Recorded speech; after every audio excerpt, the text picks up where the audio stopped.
पूर्णिमा के दिन शंकर भगवान को समर्पित होता है और भगवान विष्णु को समर्पित होता है। बैसाख के महीने में एक पकवान बनता है शंकर जी का।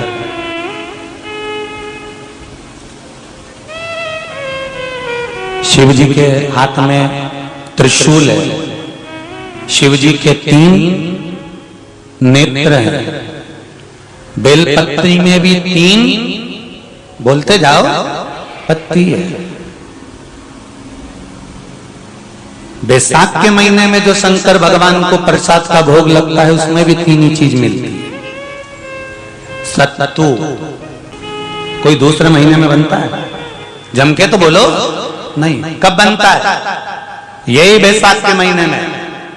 चने की दाल, गेहूं और जौ, इन तीनों को गलाकर सेक कर जो सत्तू तैयार होता है, इसी बैसाख के महीने में परशुराम जयंती के दिन या अमावस्या के दिन या पूर्णिमा के दिन शंकर भगवान को समर्पित होता है और भगवान विष्णु को समर्पित होता है। दुनिया के लोग कहते क्या होता है सत्तू से? सास अपनी बहू से कहती है बेटा सत्तू बना ले, थोड़ा सा सत्तू बाजार से ले आना, 10 रुपए का खरीद कर ले आना। आज सत्तू, आज अपन पूजन करेंगे सत्तू की, अक्षय तृतीया है, थोड़ा सा पूज देंगे, थोड़ा सा भगवान को भोग लगा देंगे, सत्तू का लड्डू बना लेंगे। बोलो री जी, सही है कि गलत है? बाजार में भी सत्तू मिलता है तो बच्चे कहते हैं, बहुएं कहती हैं कौन खाएगा, काय को ला रहे हो, सत्तू का क्या काम है? और शिव महापुराण की कथा कहती है, स्कंद पुराण की कथा कहती है, जिस समय पर बैसाख के महीने की सुंदर अमावस्या का दिन था, उस दिन माता पार्वती शंकर भगवान के लिए जब पकवान बनाने के लिए बैठी, कुछ नहीं मिला, तब माता पार्वती ने 3 अनाज को लिया, एक चना, दूसरा गेहूं और तीसरा जो इन तीनों को भींग रहे थे उसको लेकर आए गंगा जी में से, उसको सेक कर माता ने अंगीठी पर और उसका जो सत्तू बनाकर शिव को दिया। शंकर भगवान ने कह दिया, सुन पार्वती, ये सत्तू नहीं, ये मेरी औषधि है। बैसाख के महीने में जो खाएगा वो जिंदगी भर रोएगा नहीं, शरीर से स्वस्थ। अब उसको लोगों ने हंसी खेल में ले लिया, सत्तू का क्या काम, मम्मी हम नहीं खाएंगे, बड़ा बुरा। शिव जी का एक एक चीज बैसाख के महीने में पियो बेल। बेल मतलब समझ गए? बेल का रस। बैसाख के महीने में पियो बेल और शरीर को रखो ऑल इज वेल। शरीर बेकार नहीं होगा, शरीर बेकार नहीं हो सकता। अब शिव आराधना तो करो। हाँ, जिंदगी की मोड़ पर शंकर परीक्षा बहुत लेते हैं, बहुत परीक्षा। एक सुंदर संवाद आता है स्कंद पुराण, शायद आप लोगों ने सुना होगा, सुना हो तो भी सुन लो, नहीं सुना हो तो भी सुन लो। कांकी नगर में राजा श्रियाजी रहते थे, उनकी धर्मपत्नी का नाम था चांगुणा। क्या नाम है उनका? चांगुणा। चांगुणा शिव भक्ति में लीन रहती थी, उसे शंकर की भक्ति के सिवा कुछ सुहाता ही नहीं था, शिव आराधना के सिवा उसको कुछ भाता ही नहीं था। दिन भर शंकर की शरणागति करना, शिव का स्मरण करना, शिव भक्ति में डूबे रहना। शंभो शंकर कह रहे, माँ उमा से, माँ पार्वती से मेरा महेश कह रहा है, मेरा बाबा भोलेनाथ, मेरा बाबा विश्वनाथ, मेरा त्रिकालदर्शी कैलाशी अविनाशी कह रहा है कि हे पार्वती,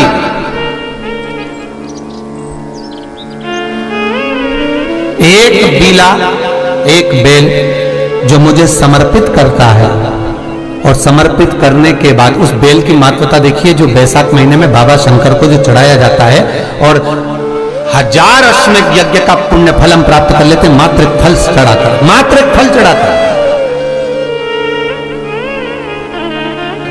हे पार्वती, संसार का मनुष्य जब मुझे वो बेलपत्र समर्पित कर, वो बेल का फल समर्पित करता है, पार्वती वो फल जो मुझे चढ़ता है, फिर मैं भले नर्मदा के जल से निकला हुआ कंकर शंकर क्यों ना हूं, फिर चाहे मैं गंगा के जल से निकला हुआ कंकर शंकर क्यों ना हूं, चाहे फिर मैं यमुना के जल से निकला हुआ कंकर शंकर क्यों ना हूं, चाहे मैं सरयू के जल से निकला हुआ कंकर शंकर क्यों ना हूं, चाहे मंदाकिनी के जल से निकला हुआ कंकर शंकर क्यों ना हूं, ए पार्वती फिर जो भी शिवलिंग पर वो बेल समर्पित होता है वो बेल उठाकर जीव अपने कार्य में ले सकता है। ये मां उमा से कह रहा है। तो उस बेल की महत्वता जानेंगे। अब अपन उस बेल को जानने के लिए वापिस स्कंद पुराण में चले तो स्कंद पुराण में लिखा हुआ है कि जो बेल बैसाख के महीने में शंकर को चढ़ाया जाता है वो बेल का फल उठाकर रख लिया जाता है। बैसाख के महीने में उस चढ़े हुए, बाकी का आपको बेल का फल खाना हो तो बात दूसरी, पर चढ़ा हुआ जो बेल का फल है वो पूरा बैसाख नहीं खाना। बैसाख के बाद में अगला जो महीना आए उस महीने के अंदर उस फल के अंदर का गुर्दा निकालकर उसको सुखा लीजिए और सुखाकर जिस व्यक्ति को पथरी की बीमारी हो और जिस व्यक्ति को पेट में बहुत भोजन पचता ही नहीं है, पूरा शरीर पाचन क्रिया बेकार हो गई, उस व्यक्ति को केवल 7 दिन तक शंकर पर चढ़ा हुआ वो बेलपत्र प्रदान कर दीजिए। पथरी भी बाहर और पाचन क्रिया भी ठीक, जिंदगी भर तकलीफ नहीं। उस बैसाख में उस फल की इतनी महत्वता बाबा भोलेनाथ स्कंद पुराण, लिंग पुराण, नर्मदा पुराण, पद्म पुराण के अंतर्गत, शिव महापुराण के अंतर्गत वर्णन कर उसकी महत्वता। वो बेल का फल साधारण नहीं हो सकता। अब मंदार का जो पुष्प होता है, आंकड़े का जो फूल होता है, एक सफेद कलर का भी होता है और एक गुलाबी कलर का भी होता है। देखा है आप लोगों ने? बोलो, जम के बोलो, देखा है ना? गुलाबी कलर का जो पुष्प होता है वो आप मंदार का, आंकड़े का जो गुलाबी कलर का पुष्प होता है आप टीवी पे देख रहे होंगे। एक सफेद देख रहे होंगे, एक मंदार का गुलाबी फूल, नीला कलर का फूल देख रहे होंगे। जो नीला कलर का जो पुष्प होता है, गुलाबी कलर का जो आंकड़े का फूल होता है, प्रयास करना जब किसी विषम परिस्थिति में फंस गए, विषम परिस्थिति, जब आपको लग रहा है कि मुझे बहुत भय लग रहा है, कुछ बुरा होने वाला, आपको लग रहा है आज मेरी उल्टी आंख बहुत फड़क रही है, कुछ गड़बड़ होने वाला, आपको लग रहा है मेरी सीधी आंख फड़क रही, कुछ गड़बड़ होने वाला, तब केवल वो नीला जो गुलाबी पुष्प है मंदार का, उसको कहीं से लाकर शिवालय में अशोक सुंदरी वाली जगह पर स्पर्श कर कर शिवलिंग पर आप चढ़ा दीजिए। आपकी विषम परिस्थिति कैसी भी होगी वो रास्ता बनाकर बाहर निकल जाएगी। आपको फंसना नहीं, परेशान नहीं। मंदार आंकड़ा, सफेद आंकड़े का पुष्प भी भगवान शिव को समर्पित होकर, जैसे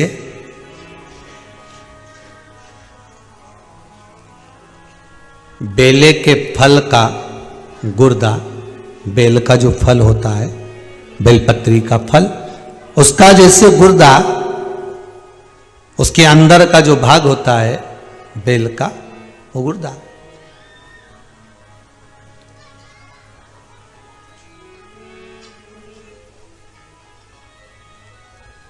उसको अग्नि में जलाकर उसकी भस्म तैयार कर कर छान कर जब जब आपके यहां विद्वान ब्राह्मण शिव जी का अभिषेक कराते हैं, पूजन कराते हैं, तो उसमें लिखते हैं पूजन के साहित्य में, बेलपत्री, धतूरा, दुर्वा, ये उसमें नीचे लिखेंगे भस्म। लिखते कि नहीं लिखते? लिखते हैं ना, भस्म अभिषेक में चाहिए रहती है। तब उस भस्म का थोड़ा सा भी भाग आप अगर शिव को समर्पित कर रहे हो तो ये जान लें कि शंकर मनवांछित फल प्रदान कर रहे हैं, शिव फल प्रदान कर रहे हैं।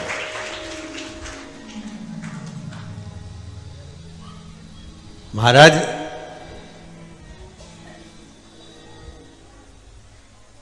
बेलपत्री के वृक्ष के नीचे बैठकर हाथ में एक बेलपत्र का पत्ता रखकर आप पंचाक्षर मंत्र नमः शिवाय, ओम नमः शिवाय या श्री शिवाय नमस्तुभ्यम या महामृत्युंजय मंत्र का स्मरण कर रहे हो, पर डंडी का भाग अपनी ओर, बेलपत्र की बीच वाली पत्ती का भाग बीच वाली उंगली की ओर, रखकर अगर आप स्मरण कर रहे हैं और अपनी कामना कर कर बेलपत्री के वृक्ष के नीचे बैठकर उस पत्ते को सम्मुख रखकर बाबा से विनय कर कर एकांत में उस बेलपत्री के वृक्ष की छांव में, बेलपत्री के वृक्ष की छांव आप कामना कर कर उस पत्ते को शंकर भगवान के ऊपर समर्पित कर रहे हैं, तो ये जान कर रखें कि पार्वती और शिव का मिलन करवा रहे हैं और अपनी मनवांछित फल कामना पूर्ण करवा रहे हैं। क्योंकि शिव और पार्वती का जब मिलन होता है, शंकर पार्वती जब एक दूसरे के सम्मुख में होते हैं, शिव और पार्वती जब एक दूसरे के सामने अपने बच्चों के कारण एक दूसरे के सम्मुख में आते हैं, तो उनके चेहरे पर प्रसन्नता का भाव आ जाता है। फल, मनवांछित फल की कामना आप जिस कामना के लिए कर रहे हैं, विवाह के लिए, नौकरी के लिए, सर्विस के लिए, व्यापार के लिए, रोग मुक्ति के लिए, आप जिस कामना से कर रहे हैं। ईश्वर महादेव, जो व्यक्ति पथभ्रष्ट हो जाए, जैसे मदिरा के नशे में पड़ गया, कहीं जुए में पड़ गया, कहीं मांसाहार में पड़ गया, कहीं व्यसन में पड़ गया, कहीं गलत काम में अगर कोई जा रहा है, तो श्रंभेश्वर महादेव के नाम से काली तिल भगवान शिव को समर्पित करी जाती है। महाराज काली तिल को वापस उठा कर ले आते हैं। उसी काली तिल को जो मदिरा का नशा करने वाला होता है या जो गलत व्यसन में डूबा हुआ होता है, उसको वो सुबह के समय अगर नहीं खाता तो भोजन के साथ उसको दिया जाए। श्रंभेश्वर महादेव, एक बेलपत्री का भी बहुत अच्छा प्रयोग है श्रंभेश्वर महादेव का। मदिरा पीने वालों के लिए, मांसाहार, व्यसन में, जुए में, वेश्यावृत्ति में, पर नारी में, गलत जगह पर जो डूबे रहते हैं उनके लिए पहले की कथा में उसका वर्णन किया है बेलपत्री का। श्रंभेश्वर महादेव, एक बार सब बोलेंगे, कौन से महादेव? श्रंभेश्वर महादेव। फिर जम के बोल लो एक बार, श्रंभेश्वर महादेव। जब हमारे घर में क्रोध बढ़ता है या कोई गलत कार्य में जाने लगता है, तो श्रंभेश्वर महादेव का हमें शरणागति लेना चाहिए, श्रंभेश्वर महादेव का पूजन करना चालू कर देना चाहिए।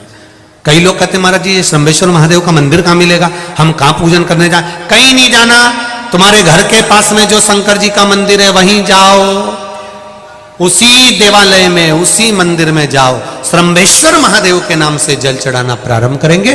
वो जल जो गलत संगत में पड़ा हुआ है उसका आचमन कराना प्रारंभ करेंगे, अपने आप उसकी धीरे धीरे बुद्धि सुधरना प्रारंभ हो जाएगी। ऐसा श्रंभेश्वर महादेव का है।